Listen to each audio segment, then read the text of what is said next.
Okay, so let's pick up where we left off. We were doing applications with the law of sines and cosines. I had asked you to do number 7 through 9 in the packet, so let's take a look. For number 7, the problem saying the course of a boat race starts at point A and proceeds in the direction south 52 degrees west. South 52 degrees west. To point B. Then in the direction south, 40 degrees east.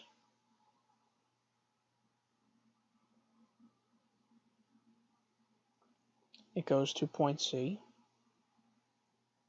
And finally back to point A.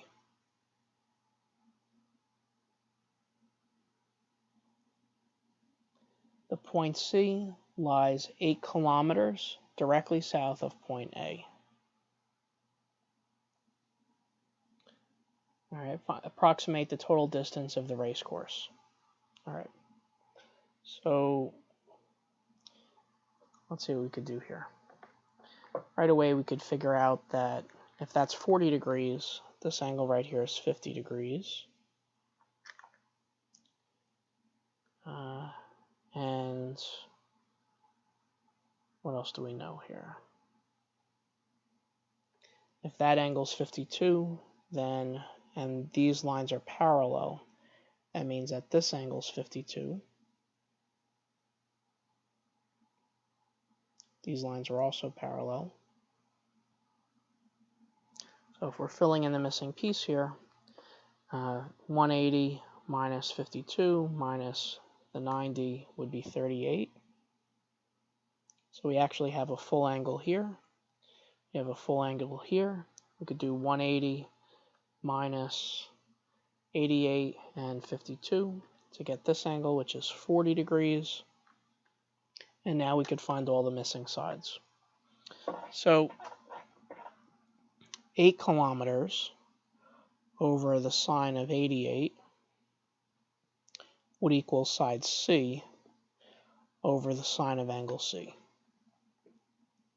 And you'll get that C is equal to 5.1.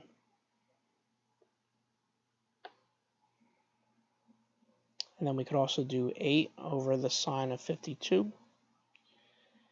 I'm sorry, 8 over the sine of 88. I was looking at something else. And that's equal to side A over the sine of 52. Giving us side A is 6.3. And we know that side B is 8. So if we add those together, the total race comes out to 19.4 kilometers. All right, not a big deal. Let's try number 8.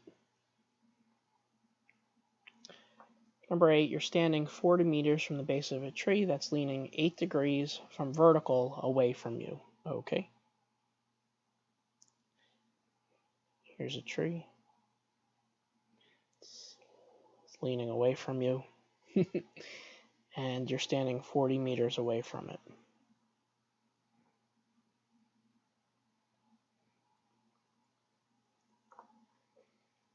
And it's 8 degrees from vertical.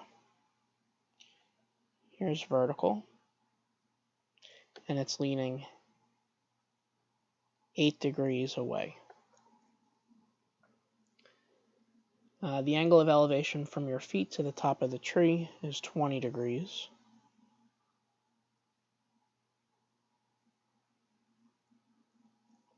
And it's asking to find the slant height of the tree. All right, well, if we complete this triangle, we know that this angle is 90. So 90 plus 8 would be this whole angle is 98 degrees. If that's 98 degrees and we know 20, we could do 180 minus the 98 and the 20. It comes out to 62 degrees. So we're looking for the height of the tree. So if I was going to draw this a little bit more accurately, Looks something like that. This is 62 degrees. Well, this is a law of sines problem. We could say that the height over the sine of 20 degrees is equal to 40 meters over the sine of 62 degrees. And if you do that, you get the height is 15.5 meters.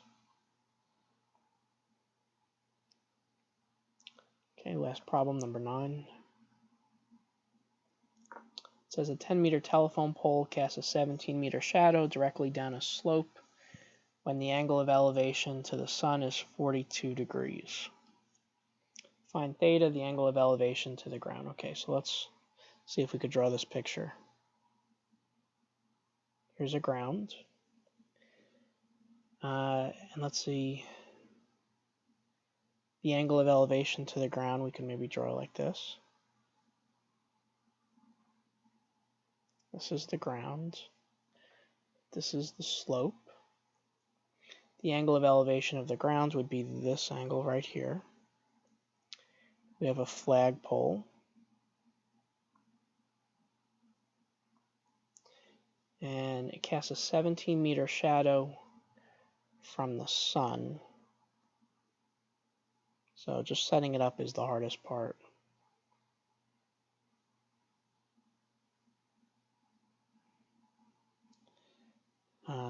It doesn't even have to be to the tip here. So this is 17 meters. The telephone pole is 10 meters. And we know that the elevation to the sun is 42 degrees.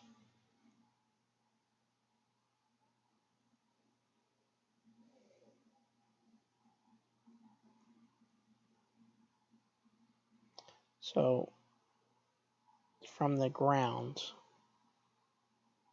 right,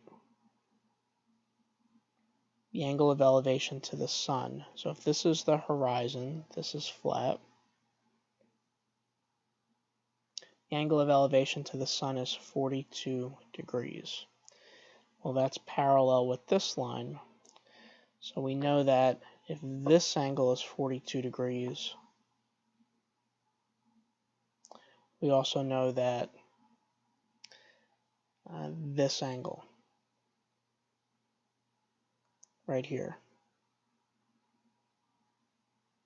is 42 degrees.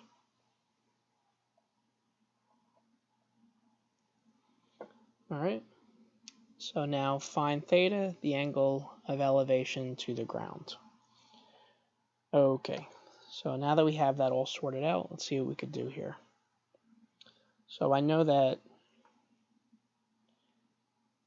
if I continue this, this would be a right angle.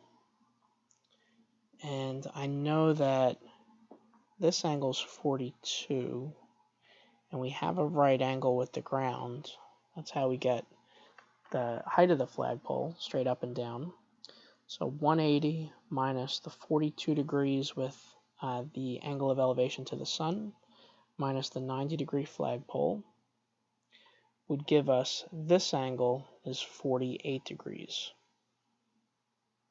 And I'm looking at this triangle right here. This is the flagpole, just continuing it to the ground. All right. So we are looking for theta. Okay. So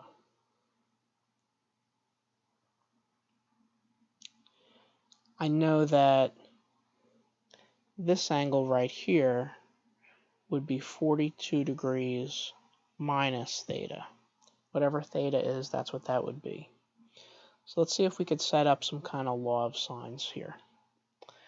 I know that 10 meters, looking at this triangle, just trying to plug in some of the gaps that I know. Looking at this triangle,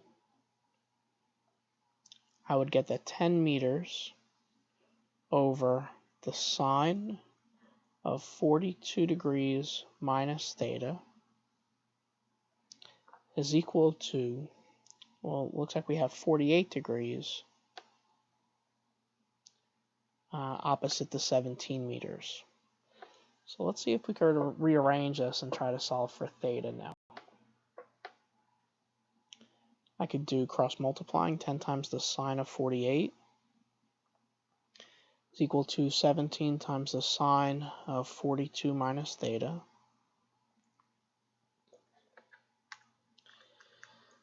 10 times the sine of 48.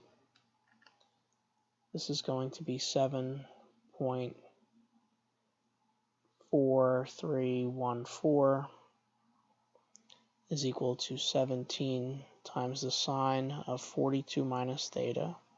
So I'm going to divide both sides by a 17.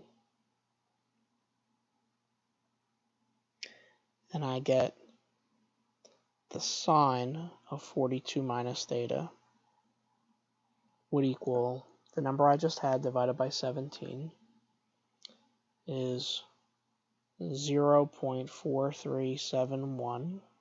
I'm not rounding that yet. I want to get rid of sine, so I'm going to take the inverse sine of both sides.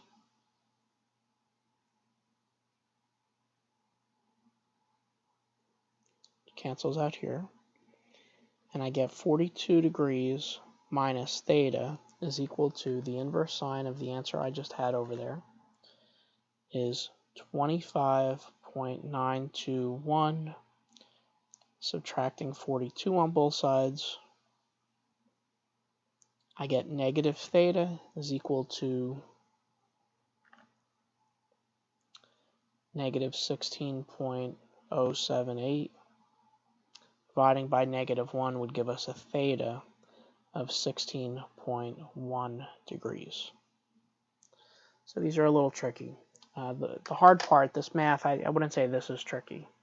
I'd say that's, everyone should be able to do that. The hardest part is setting it up, and that just takes practice, and we'll have more practice today.